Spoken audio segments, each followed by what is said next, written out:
ಹೀಗಾಗಿ 8,000 ಲಂಚದ ಬೇಡಿಕೆ ಇಟ್ಟ ಗ್ರಾಮ ಪಂಚಾಯಿತಿ ಅಧಿಕಾರಿಗಳು.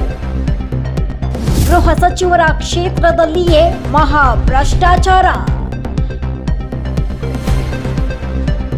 ಲೋಕಾಯುಕ್ತ ಅಧಿಕಾರಿಗಳಿಂದ ಭ್ರಷ್ಟರ ಬೇಟೆ. ಲಂಚದ ಬೇಡಿಕೆ ಇಟ್ಟಿದ್ದ ಗ್ರಾಮ ಪಂಚಾಯಿತಿ ಕಾರ್ಯದರ್ಶಿ ಹಾಗೂ ಬಿಲ್ ಕಲೆಕ್ಟರ್. ಭ್ರಷ್ಟ ಬಿಲ್ ಕಲೆಕ್ಟರ್ ಮಾರುತಿ, ಕಾರ್ಯದರ್ಶಿ ಸುಮಾ ಲೋಕಾಬಲೆಗೆ. ಸರ್ಕಾರಿ ಕಚೇರಿಗಳಲ್ಲಿ ದಿನೇ ದಿನೇ ಲಂಚಾವತಾರ ಮಿತಿಮೀರಿ ಬೆಳೆಯುತ್ತಿದ್ದು, ಮೇಲ್ಮಟ್ಟದ ಅಧಿಕಾರಿಗಳಿಂದ ಹಿಡಿದು ಗ್ರಾಮ ಪಂಚಾಯಿತಿಯವರೆಗೂ ಭ್ರಷ್ಟಾಚಾರ ತಾಂಡವವಾಡ್ತಾ ಇದ್ದು, ಗೃಹ ಸಚಿವರಾದ ಜಿ ಪರಮೇಶ್ವರ್ ಕ್ಷೇತ್ರದಲ್ಲಿಯೇ ಲಂಚಕೋರತನ ಬೆಳಕಿಗೆ ಬಂದಿದೆ.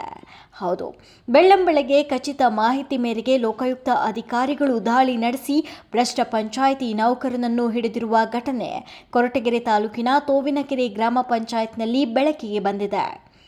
ಈ ಸ್ವತ್ತಿಗಾಗಿ ಸಾರ್ವಜನಿಕರ ಹತ್ತಿರ 8,000ಕ್ಕೆ ಬೇಡಿಕೆ ಇಟ್ಟಿದ್ದ ಪಂಚಾಯತ್ನ ಬಿಲ್ ಕಲೆಕ್ಟರ್ ಮಾರುತಿ ಹಾಗೂ ಕಾರ್ಯದರ್ಶಿ ಸುಮಾ ಇಬ್ಬರು ಭ್ರಷ್ಟರನ್ನ ಲೋಕಾಯುಕ್ತ ಸಿಪಿಎ ಸುರೇಶ್ ಅವರ ತಂಡ ಬೇಟೆಯಾಡಿದೆ. ತೋವಿನಕೆರೆಯ ಮಹಮ್ಮದ್ ಅಲಿ ಎಂಬುವರು ಈ ಸ್ವತ್ತಿಗಾಗಿ ಪಂಚಾಯತಿಗೆ ಹೋದಾಗ ಭ್ರಷ್ಟ ಲಂಚಕೋರ ನೌಕರರು 8,000 ಲಂಚಕ್ಕೆ ಬೇಡಿಕೆ ಇಟ್ಟಿದ್ದಾರೆ. ಲಂಚದ ಕೂಪದಿಂದ ಬೇಸತ್ತ ಅಲಿ ಅವರು ಲೋಕಾಯುಕ್ತಕ್ಕೆ ದೂರು ನೀಡಿದ್ದು, ಖಚಿತ ಮಾಹಿತಿ ಮೇರೆಗೆ ದಾಳಿ ನಡೆಸಿದ ಲೋಕಾಯುಕ್ತ ಅಧಿಕಾರಿಗಳಿಗೆ ಭ್ರಷ್ಟರು ರೆಡ್ ಹ್ಯಾಂಡ್ ಆಗಿ ಸಿಕ್ಕಿಬಿದ್ದಿದ್ದಾರೆ. ಗೃಹ ಸಚಿವರ ಕ್ಷೇತ್ರದಲ್ಲಿಯೇ ಹೀಗಾದರೆ ಇನ್ನು ರಾಜ್ಯದ ಗತಿ ಏನು ಅಂತ ಸಾರ್ವಜನಿಕರು ಭ್ರಷ್ಟ ಅಧಿಕಾರಿಗಳ ಮೇಲೆ ಆಕ್ರೋಶ ಹೊರಹಾಕಿದ್ದಾರೆ.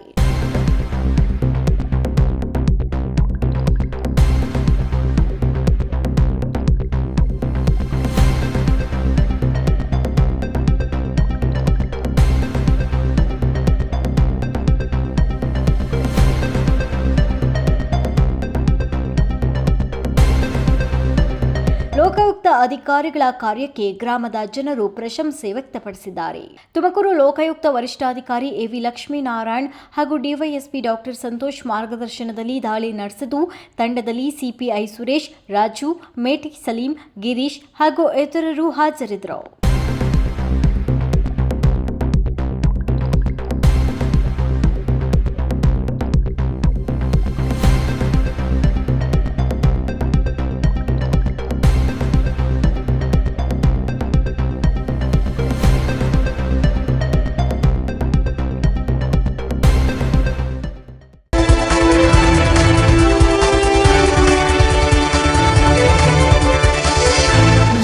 ಟಿವಿ ನ್ಯೂಸ್, ಸ್ಥಳೀಯ ಸುದ್ದಿ ಸಮಾಚಾರಗಳ ಆಗರ.